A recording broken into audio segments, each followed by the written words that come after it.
Eu vou conversar com Maurício Rosenkopf. Quem é Maurício Rosenkopf? Além de um dos melhores, principais escritores uruguaios de todos os tempos, infelizmente pouco traduzido ainda para o Brasil, tem um livro dele, As Cartas que Nunca Chegaram, em português, que é imperdível. Maurício Rosenkopf foi um dos fundadores dos Tupamaros no Uruguai e esteve preso durante 13 anos com Pepe Mujica durante a ditadura uruguaia. É um dos protagonistas do grande filme A Noite de 12 Anos.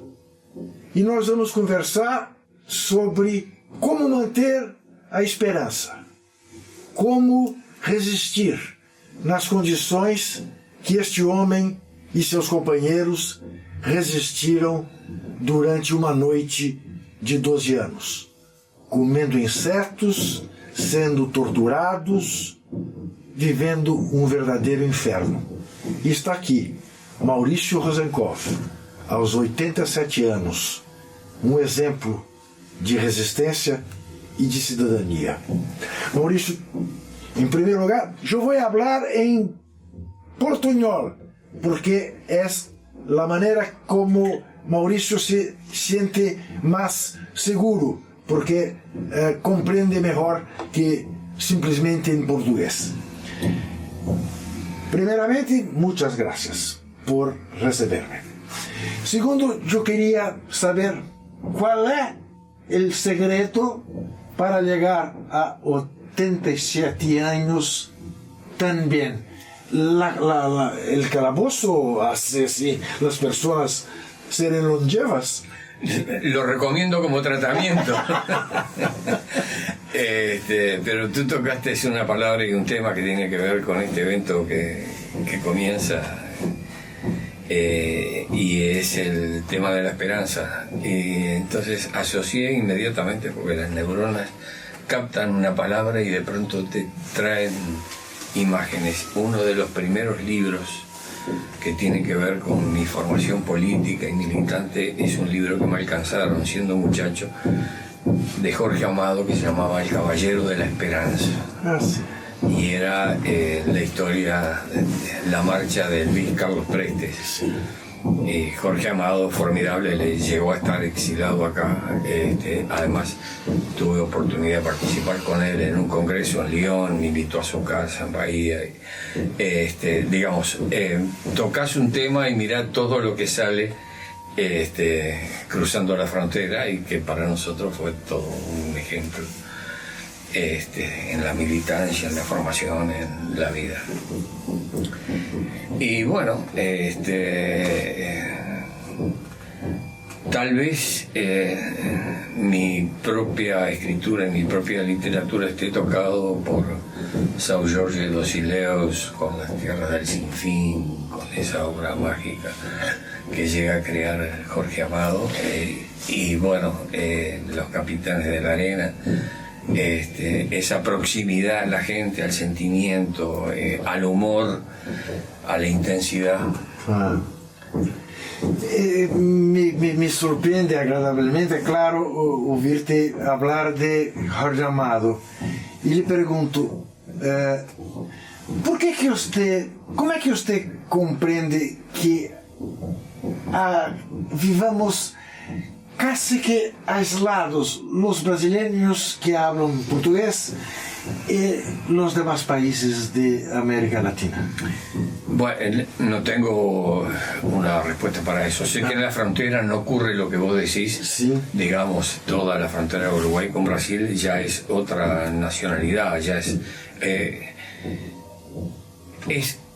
exactamente otra nacionalidad, porque yo estuve con Raúl Sendic, con el Bebe, cuando organizó a los cortadores de caña, a los cañeros en Bella Unión, y él vivía alternativamente en Brasil y en Uruguay, era ya clandestino, pero los cortadores de caña, los peludos, hablaban en portuñol, no hablaban en español. Sí. Digamos, era gente que su territorio era las zafras en Río Grande, o las zafras en Corrientes, o las zafras en Uruguay cuando la época del corte de caña.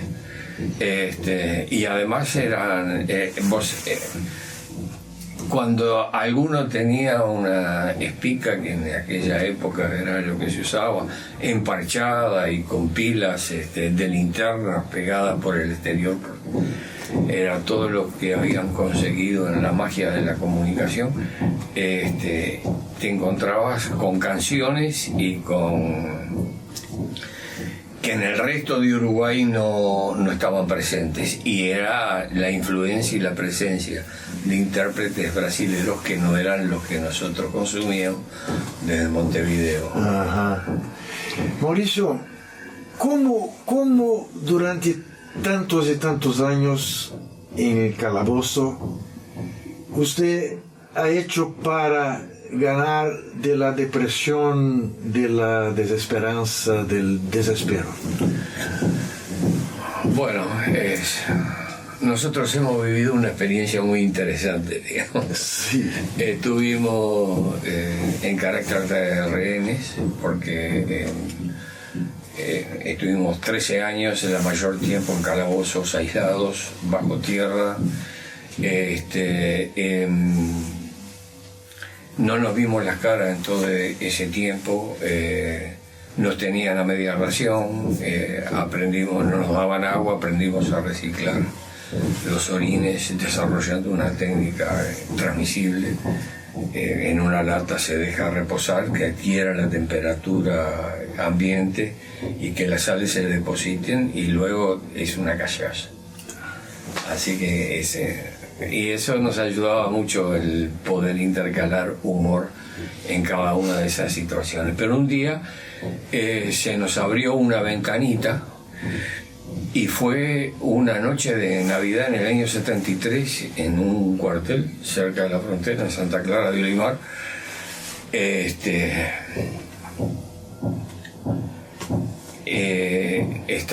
No sabíamos dónde estábamos, sabíamos que éramos nosotros tres, que era Fernández Huidobro, el Ñato, el Pepe y yo, por los gritos, por las puteadas, por los reclamos.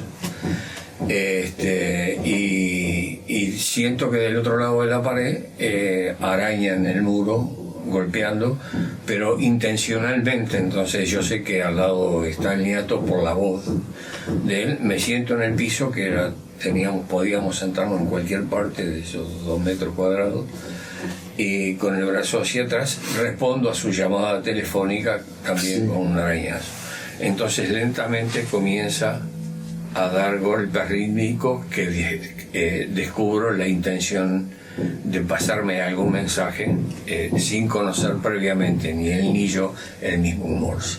Entonces recojo un pedazo de reboque de la pared y voy marcando los golpes, que cada tanto producía un silencio en el piso. Entonces él me manda una palabra ese día, que si yo lo asocio al día, la primera letra me va a dar la clave. Y fue así, porque la palabra que me manda es para la noche de Navidad: felicidad. Sí. Esa fue la palabra. Después hablamos, nos contamos historias, hicimos revoluciones, nos contábamos los sentimientos. ¿Y jugaron ajedrez? Jugamos al ajedrez. Sí. Jugamos al ajedrez. Ahí tuvimos una disputa muy seria, sí, muy grave. Eso fue en Paso de los Toros. Yo había hecho mi tablero en un resto de papel de plomo de una caja de cigarrillos, lo había marcado. Cada vez que movía una pieza con la uña lo borraba y la instalaba en otro sitio. El Ñato lo había hecho en la pared, y nos pasábamos las jugadas con tiempo, y teníamos tiempo para pensarlas y moverlas. Y además teníamos todo el tiempo el mundo para pensar, digamos, sin interferencia. Sí, claro. Entonces lo llamo, le muevo un alfil Y él recepciona y me contesta: ese alfil no estaba ahí, que yo esa jugada no podía hacerla porque no estaba en ese casillero. Y yo le contesto: pero ¿cómo no voy a estar si lo estoy viendo? Y que sí, que no. Nos enfrascamos en una discusión como si fuera una discusión política para ver qué día hacíamos el alzamiento latinoamericano, descargando toda la ira, y yo me doy cuenta que eso estaba complicado. Entonces di un golpe seco para que callara, y yo callé también. Entonces lentamente le escribo: a veces creo que hablar contigo es como hablar con la pared. Entonces él recepcionó eso, el tiempo que llegó a su oído, el tiempo de entenderlo, y entonces lo que oigo es una carcajada. Clarísimo. Del otro lado del muro. Bueno, y ahí te vuelvo a decir, no solo de pan vive el hombre, también de humor. Y tuvimos discusiones políticas que tienen que ver con ese tema que vos decías. Discutimos entre los tres a través del muro, a la medida que pasaban los meses, los años, los quinquenios, cuál era nuestra función militante en ese momento, en las condiciones que estábamos. Y la función era el testimonio. La función, en esa discusión llegamos los tres a una misma síntesis en una sola palabra. Nuestra función, nuestro papel acá en este momento es una única palabra: resistir. Resistir implicaba muchas cosas: no bajonearse, no deprimirse, comerse las uñas para recuperar proteína. Y si algún día teníamos visita, que nosotros fuéramos los que fuésemos a alentar a la visita y no esperar que ellos nos dijeran: pobrecito, mira cómo está. Es decir, digamos, esa actitud, porque teníamos hijos además, y nos veían, y por más que nos recomponiéramos, el aspecto no era de un paseo dominical. Claro. Bueno, esa fue una de las discusiones que tuvimos. Tuvimos largas discusiones políticas con planes majestuosos donde las brigadas internacionales bajaban de los Andes. Entonces ahí se resolvía todo el problema que vos me planteabas al principio, de la interferencia que hay entre Brasil y los otros países. Primeiro, esclarecimento. É possível que você esteja ouvindo barulho de martelo. Nós estamos no apartamento de Maurício Rosenkopf e há uma obra aqui perto. Você está ouvindo mesmo. Você não está ouvindo a comunicação de Maurício Rosenkopf, Eleodoro e Pepe na cadeia. É apenas uma obra aqui perto. Yo no estaría tan seguro, porque el Pepe anda ahí a la vuelta, y si yo me olvido de algo y digo algo incorrecto, me está rectificando. Que ele faça o código Morse.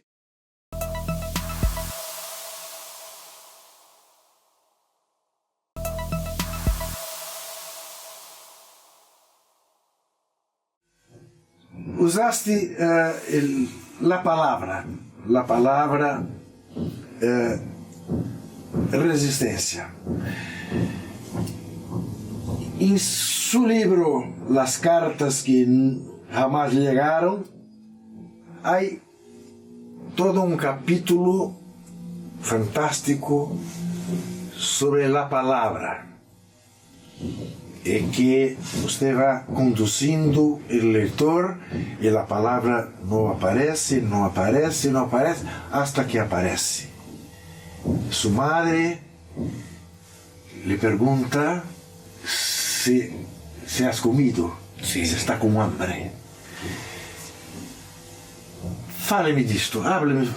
Bueno, te voy a hablar esa se llama la palabra exactamente como decís, y es finalmente salimos en libertad Los últimos no salimos por la amnistía, sino por una ley especial.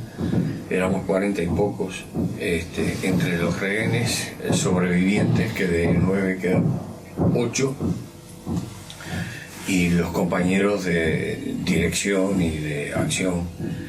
Salimos juntos, cerramos el penal, fuimos los últimos en salir. Y los que no teníamos casa, nos abrieron las puertas los franciscanos, fuimos a conventuales.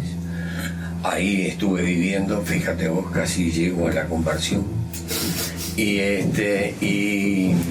hicimos una conferencia de prensa y después tomamos contacto con familiares que no podían llegar. Por ejemplo, mis padres, que estaban en un hogar de ancianos, en un asilo. Los habían desalojado por ser mis padres en la casa donde vivían. Y ahí llegué tarde. Me acompañaron algunos compañeros, fui con la joven guardia un aparato de seguridad llegamos ahí, la directora del establecimiento me estaba esperando, ellos están despiertos, estaban acostados esperándome. Y bueno, entré al cuarto, era un cuarto pequeño, estaban los dos acostados.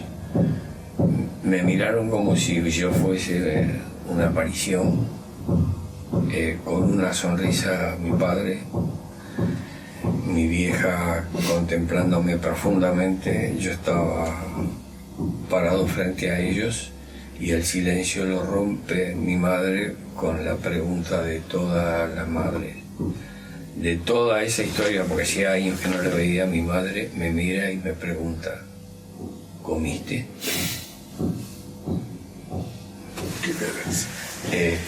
Y fíjate vos, no ese día, pero el día siguiente sí comí, porque un día pasé por conventuales y de la iglesia salía un padre, un franciscano, y a los gritos, porque me vio, me dice: ruso, ruso.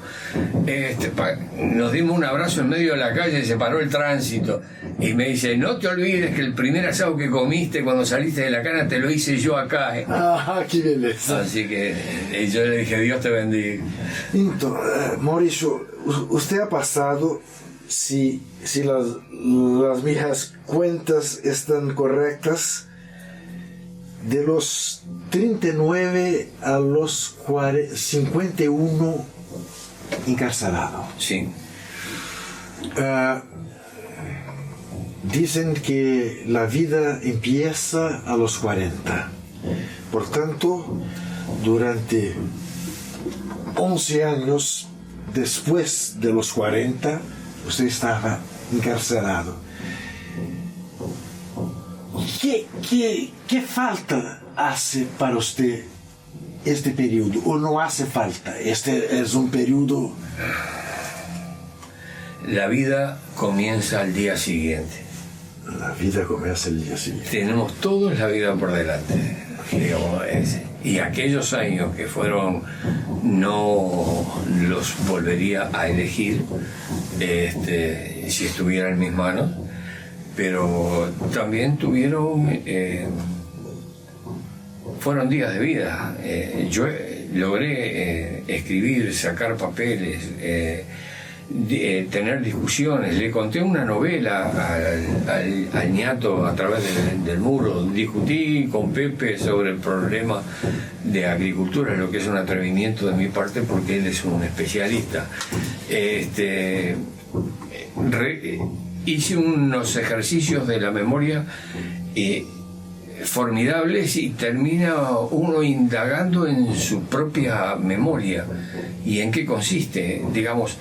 En determinado momento, como no tenías nada para hacer, no podías leer, no podías escribir, no podías hablar con nadie, estabas con la geografía de las manchas de humedad en la pared, era todo lo que tenías de perspectiva. Entonces la realidad tangible no se podía vivir, se podía vivir en el territorio de la imaginación, de los recuerdos, lo que era muy riesgoso porque podías quedar empantanado.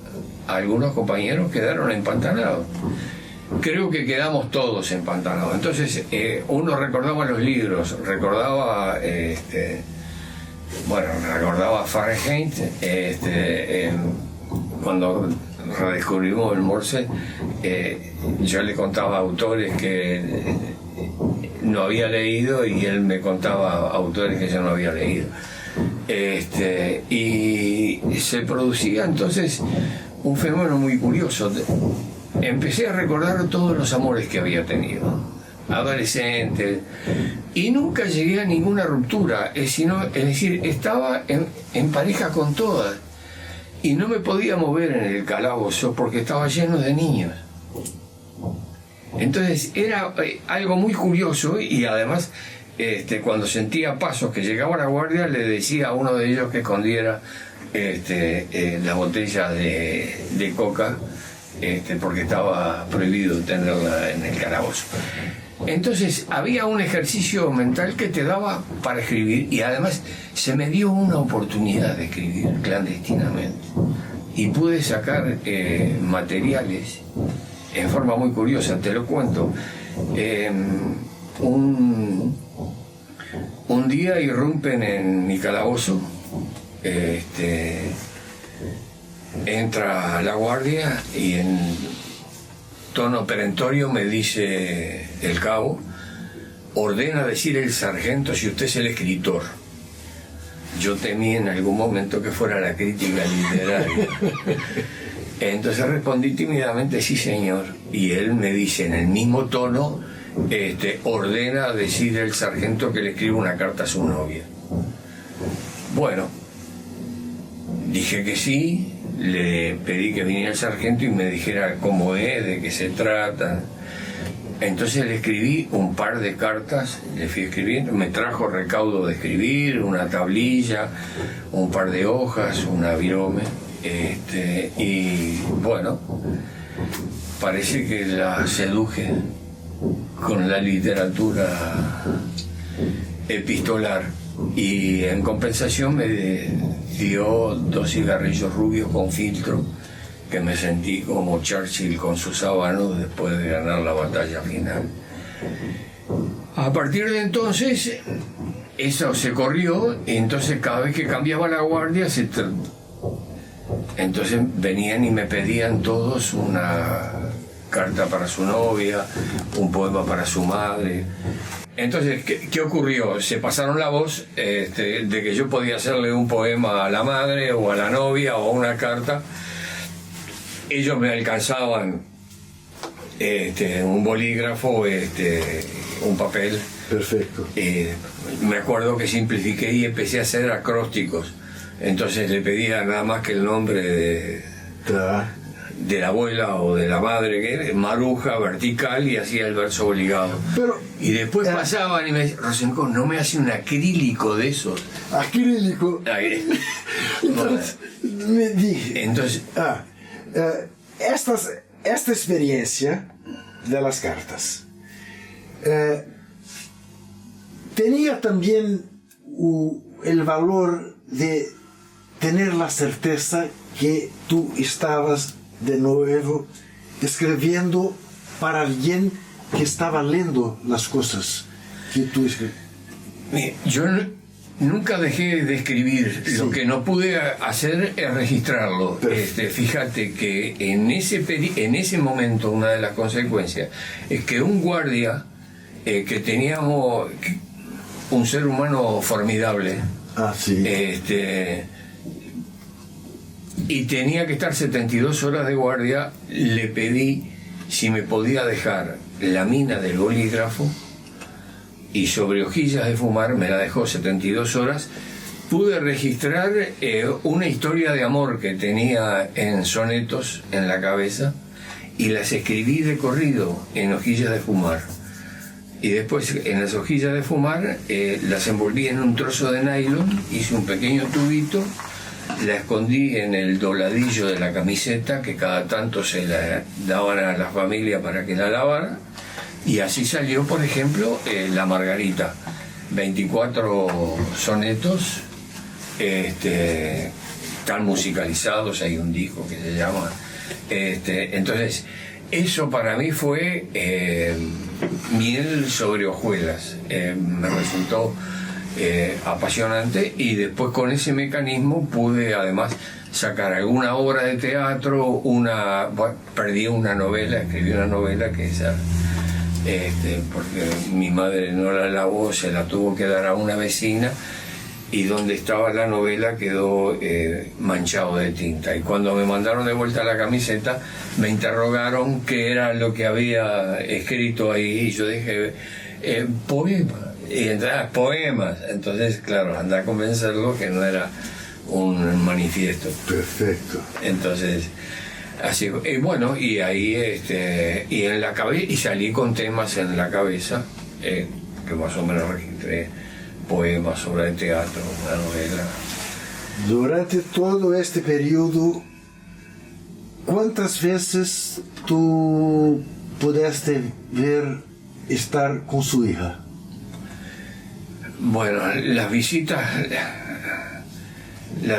eran dramáticas, porque mi hija era muy niña, la veía cada 2 meses, 15 minutos, en condiciones tremendas. Por ejemplo, me llevaron con una bolsa en la cabeza, y mi hija tendría entonces 8, 9 años, y en presencia de ella y de su madre y de mis padres me levantaron la capucha como si fuera un telón de comienzo de obra. Entonces mi hija contemplando todo eso, y mi hija, que me venía a dar la sorpresa de que tenía lentes porque tenía alguna miopía, entonces quiso mostrarme, mira, cerrar los ojos, papá, se puso las lentes. Y entonces el comentario que hizo: ay papá, qué horrible, estos lentes me hacen llorar la vista. Fíjate. Y después, y el nieto tenía, la hija del nieto había nacido en un cuartel. Entonces, cuando fue creciendo, pero también tenían que estar en manos de un psicólogo, que entregó una de las cosas que le decía: papá no tiene manos. Porque claro, no se posaban abajo de la mesa, entonces no veían nunca las manos. Entonces cada vez que él llegaba de visita a la hija del nieto Gabrielita, se oía su llanto, porque además la revisaban, la desnudaban para que no tuviera algún AK-47 en los pañales. Y bueno, y un día el nieto, después de una visita, me llama y me dice: voy a suspender la visita porque le hace mal a mi hija y me hace mucho mal a mí. Entonces yo le respondo: si ahora piensa que papá no tiene manos, si vos cancelás la visita, va a pensar que no tiene padre. Entonces conversamos y le digo: mira, tenés que crear un vínculo que le permita a ella decir, en vez de voy a ver a papá que está preso, voy a ver a papá porque me hace un signo de interrogación. No podía, él dibujaba muy bien, no podía hacer manualidades, no podía dibujar nada, lo único que podía hacer es un cuento. Déjame pensar, me dice. Oigo que camina al lado, me vuelve a llamar y me dice: tenés razón, pero hay un problema, no sé cuentos. Entonces le digo: no hay ningún problema, cada vez que tengas visita, yo te paso un cuento para niños. Salió una novela, digamos, durante años siguió la continuidad, y era la historia de una niña chiquita también, que tenía una afección, que era un síndrome que tuvo el espíritu que flotaba sobre las aguas, que todo lo que soñaba se materializaba. Entonces, si le leían un cuento de Bambi, el otro día Bambi estaba durmiendo a los pies de la cama de la niña. Entonces realizaba los sueños. Entonces tuvieron que conseguir un reductor de sueños realizados, porque una vuelta vio en televisión Moby Dick y finalmente tenía Moby Dick en una palangana y le echaba cubitos de hielo para que no extrañara el arco. Entonces, bueno, eso quería decir de alguna manera que los sueños de un niño y no caben en una pieza, como los sueños de un preso no caben en un calabozo. Pero hay también la historia de la piedra. Sí, eso bueno, yo cada vez que veía mi hija, eso fue en un calabozo en Rocha, no tenía nada para llevarle, no teníamos espacio en ese calabozo porque quedaba 60 centímetros de ancho y 1,20 m. Las paredes estaban descascaradas y la habían construido, se notaba la arena, y bueno, un día que me dijeron que tenía la visita, un pequeño cantito rodado rescaté de la pared, y cuando me van a expulsar lo empalmé en las manos, era muy pequeñita, y cuando llego a la visita había una doble reja, no podía tocar, y un capitán controlando las conversaciones que podíamos tener. Entonces desempalmo la piedrita y le digo al capitán si se la puede alcanzar a mi hija. La inspecciona como con asco, entonces se la da. Entonces le recuerdo a mi hija, mira, esa piedrita conservala. Vos te acordás de la historia de Pulgarcito, que primero se perdió en el bosque porque fue dejando un reguero de migas y se lo comieron las palomas, pero aprendió, entonces dejó piedrita la segunda vez. Comprenderás que eso fue hace mucho tiempo y la mayoría de las piedras se perdieron, solo se conservan 3. 2 que están en el Museo del Niño Perrol en París bajo campana de cristal, y esta que por caminos misteriosos que no puedo contarte ahora llegó a mis manos. Es una de las piedritas de Pulgarcito. Entonces mi hija, ¿qué hizo con esa piedrita? La ponía abajo de la almohada para dormir, y le preguntaban por qué, y ella decía, para que papá encuentre el camino de regreso a casa. Esa es la historia, fíjate vos. ¿Y cómo es para usted hoy la convivencia con tu hija y tu neta, no? Sí, seguro. Y bueno, mi nieta es algo así como la piedra de la corona, digamos. Sí. Pude vivir la niñez de ella como no pude vivir la niñez con mi hija. Lo que pasa que ahora ya tiene como 25 años, sí. ¿Viste cómo crece? Sí, crece, sí. Yo tengo dudas. Por eso cuando dijiste que dicen que la vida comienza a los 40, yo a esta altura especulo con que empieza a los 80. Sí. Así que, aunque estoy en los descuentos, siento todos los días que el despertar es una gracia divina. Sí.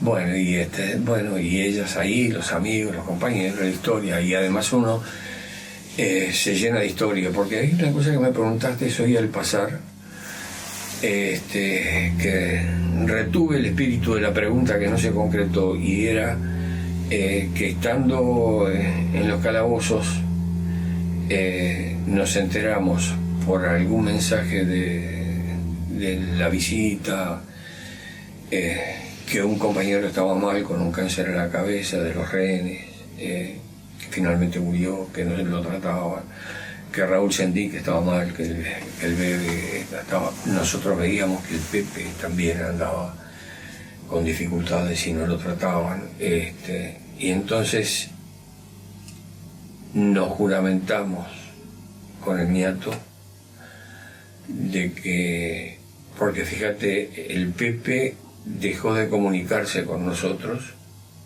no quería que lo llamáramos, porque en su imaginación creía que le habían instalado adentro del calabozo un micrófono para ver qué cosas decía, si hablaba solo o cuando hablaba en los sueños, y perdimos la comunicación a los pocos años. y con el nieto nos juramos que si alguno de los dos salía vivo y en condiciones que no era sencillo ni lo uno ni lo otro, iba a dar testimonio de toda esa peripecia que estábamos viviendo. Ese juramento lo hicimos bajo tierra y a través del muro. Cuando salimos, que fuimos a dar a conventuales, como te había contado, ahí llegaban compañeros que habían salido de la cana, que venían de los distintos exilios, que no era lo mismo venir de España que de Suecia, y se reorganizaba el movimiento. Así todo, nos fijamos cumplir con eso, y arreglamos para irnos unos días a un rancho que era de mis padres en Las Toscas, cerca del mar, y nos arrimaron un grabador, nos compraron unos cassettes, algunos eran cassettes que estaban con canciones de los olimareños, por ejemplo. Sí. Grabamos. Entonces, de una tirada en unos poquitos días, 3-4 días, grabamos 47 cassettes, de día a mate y de noche a combustible. Sí. Y salieron Memoria del Calabozo. Fíjate, nosotros salimos en el 85, y el primer tomo, porque además en la medida que íbamos escribiendo lo desgrababan, y bueno, y ahí salió el primer tomo en el 87. Es decir, que supimos cumplir. A boa notícia é que Memórias del Calabozo está prestes a sair no Brasil em português.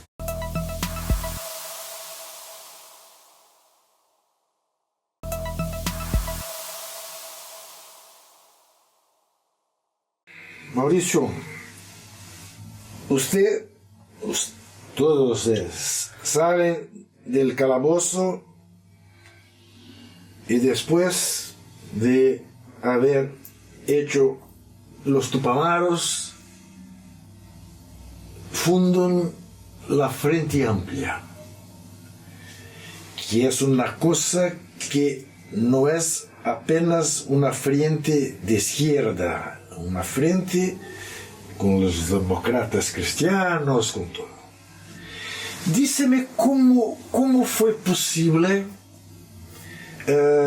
la convivencia, por ejemplo, con el general Sanaí. Usted tiene una imagen que me gustaría mucho que reproducisse para que las personas que nos ven, del tren con diversos vagones. Háblame sobre la experiencia de la Frente Amplia, que es una cosa tan necesaria hoy en Brasil. Se vuelve a reproducir el efecto que vos tocas un tema y me saltan algunas memorias. La misma pregunta que me haces vos me la hizo Salvador Allende en Chile, un día que tuvimos una reunión, y cuando terminaron los temas de la conversación que tuvimos, me preguntan: mira, quiero que me cuentes algo que me despierta una gran curiosidad e inquietud. ¿Cómo hizo el general Seregni para instrumentar un frente amplio donde coinciden demócratas cristianos, nacionalistas, bolches, tupamaros? La misma pregunta, digamos, porque es realmente un trabajo que tiene que ver con las raíces históricas del país, por los procesos que pasó el país y que está latente. En estos días hay una elección reñida donde nosotros la estamos peleando porque toda la vida la hemos peleado. Está en nuestro ADN, digamos. Fíjate vos que hay discursos polarizados, se dice, pero así todo, pueden encontrarse los candidatos de los partidos potencialmente ganadores, y conversar y plantearse temas de política de Estado y de entendimiento.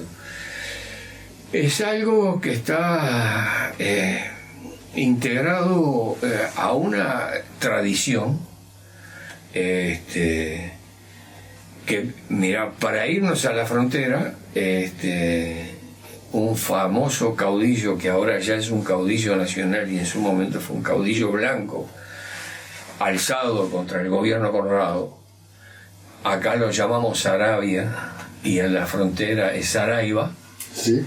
Aparicio Saravia, tenía que enfrentar un ejército de los colorados que acaudillaba a un hermano suyo, digamos, dos hermanos peleándose entre sí, pero en algunos momentos hacían un alto para poderse encontrar ellos y hablar de su madre, de su campo, de su historia, de cómo iba la guerra, digamos, esas pequeñas historias de alguna manera han tejido esta posibilidad. Y Seregni fue un militar absolutamente excepcional. Él era jefe de la región militar número 1 durante el gobierno de Pacheco, que es el que instaura las medidas prontas de seguridad, reprime el movimiento obrero, ahí se crea el Escuadrón de la Muerte, y hace intervenir Pacheco al ejército para que Seregni comande la represión a los obreros. Y él lo que hace es ir a la Casa de Gobierno y presentar la renuncia para decir: el ejército uruguayo no está constituido para reprimir a los trabajadores. Entonces, a partir de entonces entra su accionar político. Él ya tenía una logia dentro del ejército de gente de izquierda y empieza a hacer contactos, y entonces te das cuenta que con el secretario general de los demócratas cristianos y el hombre más votado dentro del Partido Colorado, Salvar Michelini, y dirigentes del Partido Comunista, Partido Socialista, podían conversar en común y hacer un programa común, discutir sus diferencias y articular los acuerdos en torno a las cuestiones donde había concordancia. Sobre esa base se construyó y sobre esa base hicimos algunas cosas que tienen que ver con el Brasil. Mira, esto parece que estuviera como planificado. Mira, acá te dejo un libro de un escritor formidable, Fernando Butazzoni, que durante meses nos juntó a Seregni y a mí Mano a mano. y las conversaciones mano a mano. Entonces, en las elecciones del 71 había riesgos de que ganara Wilson y que se entendiera con el Frente Amplio que ya estaba creado, con Seregni como candidato a la cabeza. Era más difícil que ganar el frente, pero había inquietud.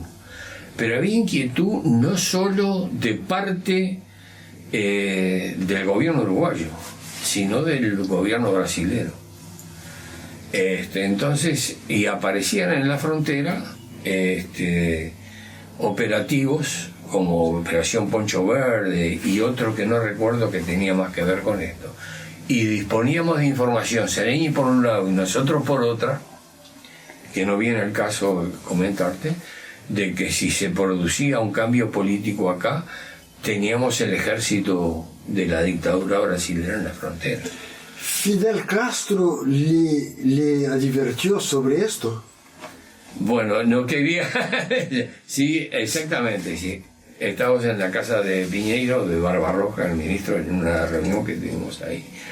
Y nos alertó, disponían información que si ustedes, si se ganan las elecciones, si hay un cambio, ustedes tienen a los brasileños metidos ahí adentro, los de las dictaduras. Y Seregni, por vía de los militares, de sus militares en la frontera, y los contactos que tenía con el ejército y con Brasil. Pero además, todo esto lo sintetiza un general brasilero que estuvo en ese operativo, que escribió un libro y que cuenta esto que te estoy contando. Es decir, que ya no es la palabra ni de Allende, ni de Sereñi, ni de Fidel, ni la mía, es la de un general que estuvo en el operativo. Entonces, bueno, entonces, ¿qué es lo que crea Sereñi en ese momento? La contraofensiva. Si se ganaban las elecciones, se iba a producir un golpe acá. Eso estaba instrumentado. Él tenía información, nosotros también teníamos información. Y alertas en la frontera de parte de los brasileros. Y crea lo que se llama la contraofensiva. Él tiene una presencia dentro del ejército muy fuerte y convoca al Partido Comunista, nos convoca a nosotros, que siendo una organización clandestina no podíamos figurar públicamente como integrantes del Frente Amplio. Y se crea un operativo militar de resistencia para la eventualidad de golpe si ganaba Wilson o si ganaba Sereñi las elecciones. Y una de las cosas que teníamos presente es ese peligro que había en la frontera. Ahora, la idea del tren. Yo he visto una entrevista suya en que usted habla que si yo soy capaz de ser perfectamente fiel a sus palabras. Estamos todos no mismo tren, son 8 vagones, cada uno con una idea diferente. Exactamente. Pero lo importante es que los maquinistas nos lleven a buen puerto. A buen puerto. Sí, y eso seguimos siendo. Sí. Y eso sigue siendo el frente que ha logrado en estos 15 años de gobierno que los peones rurales, en vez de tener disposición de todo el día y toda la noche en la estancia donde trabajan, se aplique también para ellos la ley de 8 horas, que el personal servicio doméstico en las casas no tengan que tengan ley de 8 horas, que se ha logrado, fue el primer país del mundo donde en los pueblos más humildes, se comenzó por un pueblito en el interior, tengan una laptop y tengan contacto con la tecnología. El plan Ceibal, todos los niños escolares pobres recibieron las primeras computadoras, hoy todos las tienen.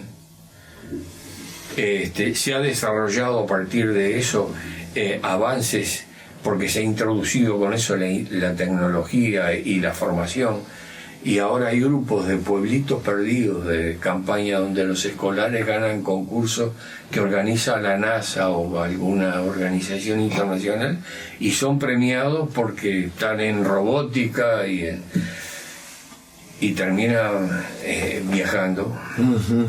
Hemos creado una estabilidad y un entendimiento que hace que una empresa como UPM haga la inversión más importante de Finlandia y cree en el centro del país, que se caracteriza por el atraso y la despoblación, un emprendimiento que va a convertir el centro del país en una actividad universitaria, laboral, técnica, digamos, una nueva ciudad con proyección y todos los recursos.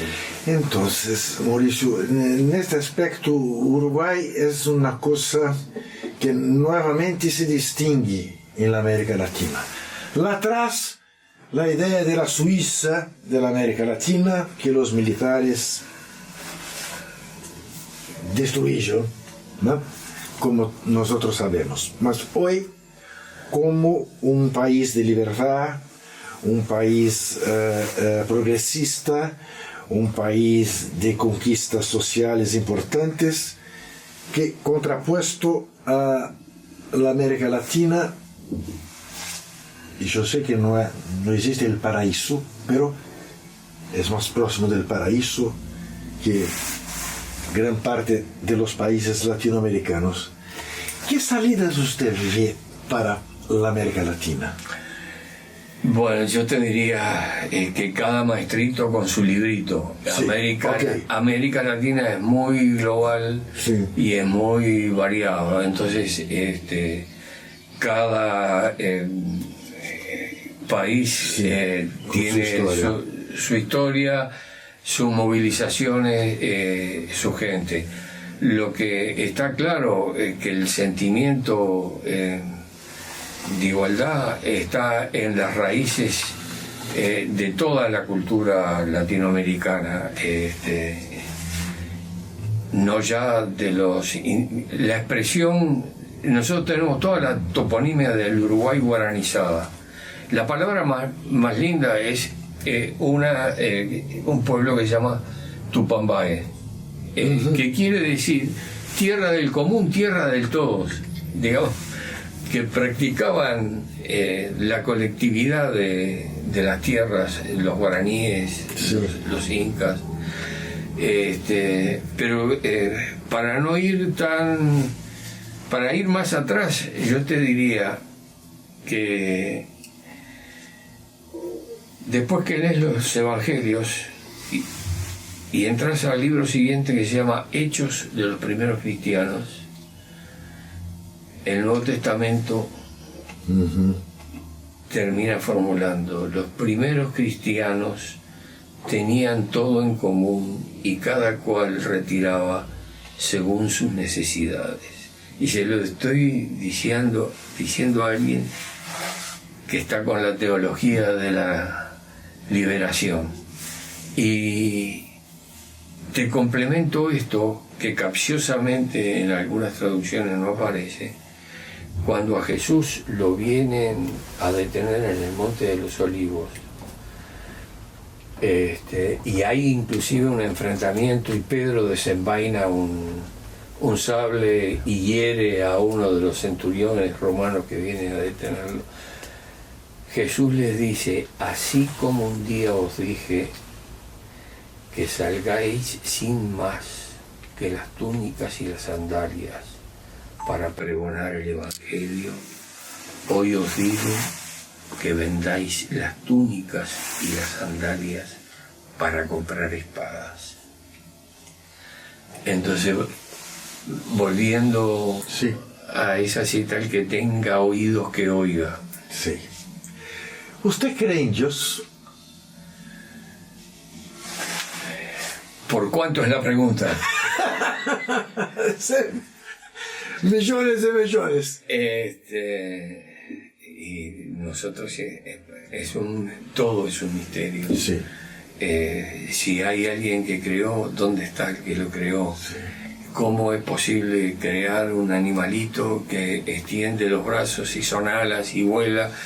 ¿Y cómo se puede vivir a 2000 metros de profundidad y tener la flexibilidad que no tenemos en la superficie?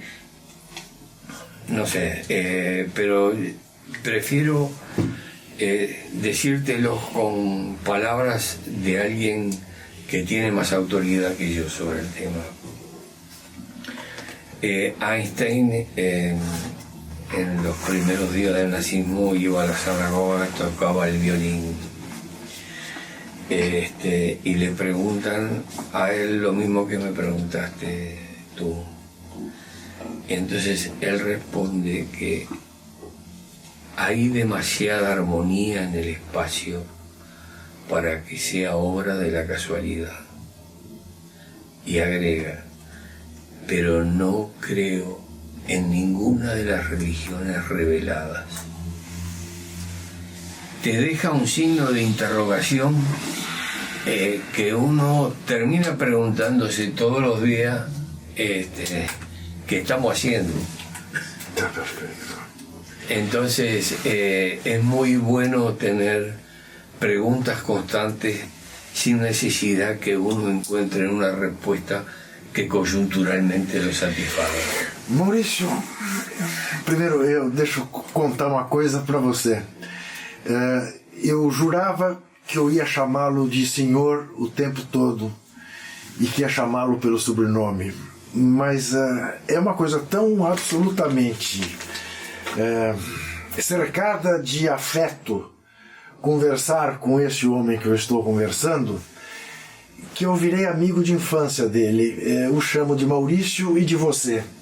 Talvez não devesse a reverência de chamá-lo de senhor Rosenkopf, mas foi assim. Nos conhecemos há menos de 2 horas e tem sido assim. Por que você não foi para o governo? Pepe foi, Eleodoro foi. Por que não foste? Estuve de director de cultura. Sí, en Montevideo, municipal. Sí, y bueno, digamos, hay otros que están capacitados, sí, y con espíritu de creaciones, y de ellos tiene que ser el espacio. Sí.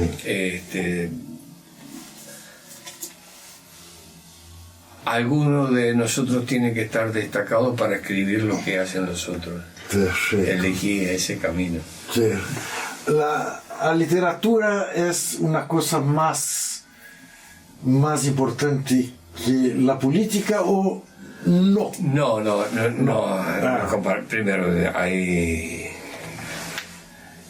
en uno de los libros que entregué, que son Sentires del Pepe, que estuve presentando con él los otros días, yo de las cosas que digo del Pepe es que él no se da cuenta, pero es un poeta, y sí, digamos, las imágenes, la sencillez con que transmite las cosas, y ese es su deber y ese es su tarea.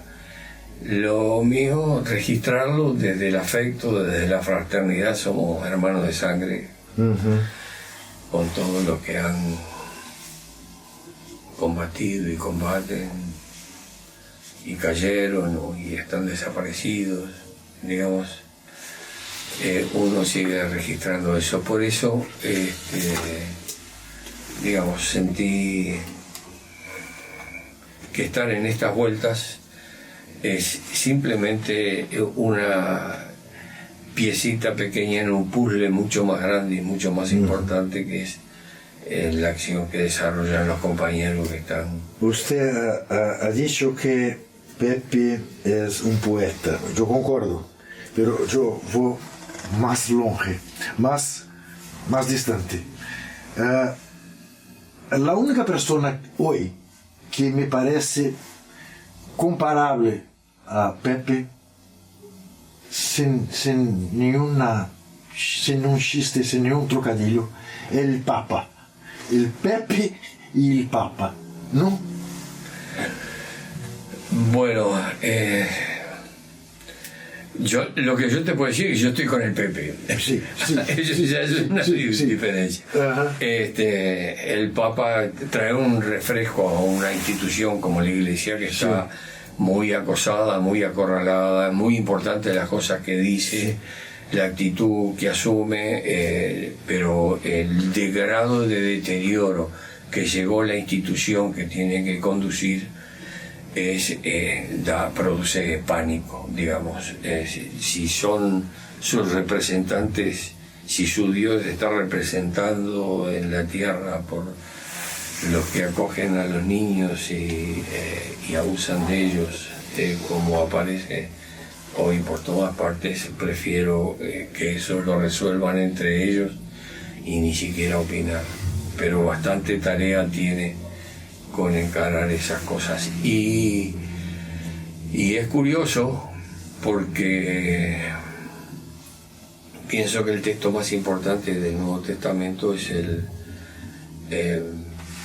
discurso, el sermón de la montaña de Jesús,